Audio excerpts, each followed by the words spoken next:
মাটির মূর্তি চ্যানেলে সকল বন্ধুদের জানাই স্বাগতম।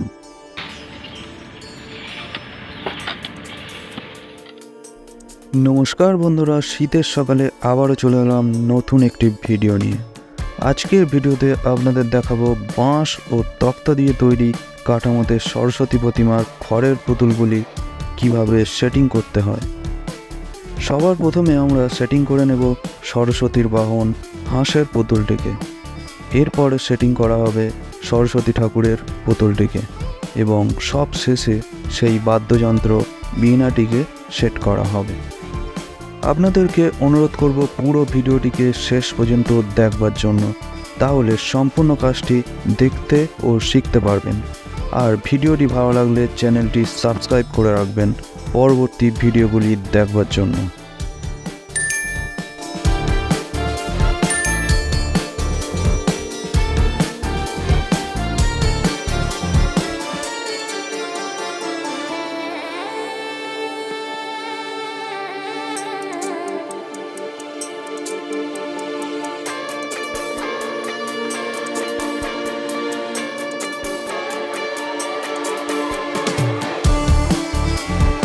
আপনারা এখন দেখছেন দক্ষিণ 24 পরগনা জেলার তারদাহ নস্করাইটে অবস্থিত মা মনসা শিল্পালয়ের একজন প্রবীণ শিল্পীর হাতের কাজ।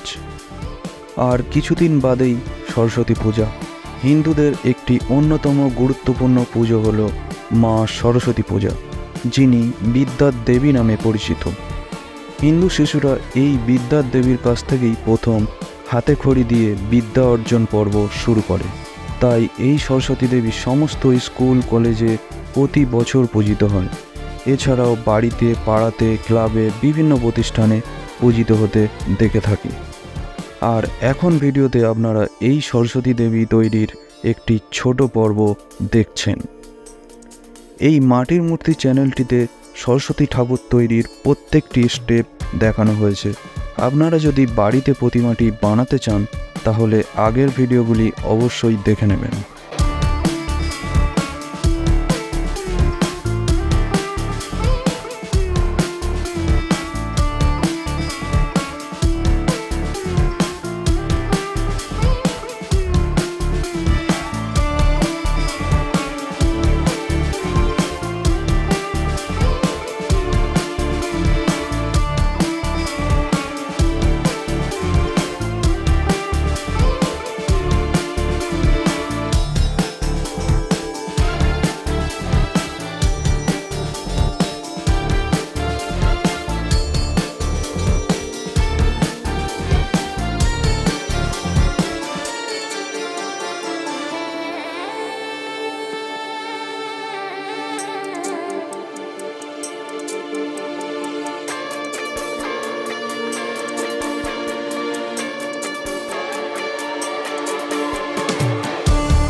কাঠামোতে সরস্বতী প্রতিমা সেটিং করার একদম শেষ পর্যায়ে আপনারা দেখছেন।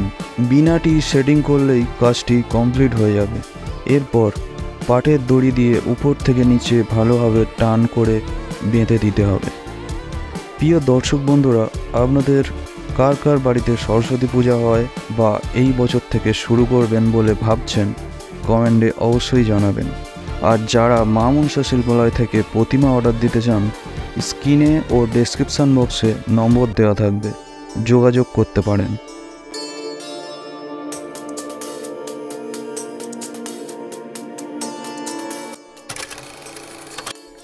দেখুন, পুতুল সেটিং একদম কমপ্লিট হয়ে গেছে। এরপর এই পুতুলটিকে কাদা, বস্ত্র, রঙিন তুলির টানে ধীরে ধীরে সরস্বতী প্রতিমাতে পরিণত করা হবে। পরবর্তী ভিডিওগুলি দেখতে চাইলে চ্যানেলটি অবশ্যই সাবস্ক্রাইব করে রাখবেন। তাহলে এই ভিডিওটি এখনই শেষ করছি। ধন্যবাদ।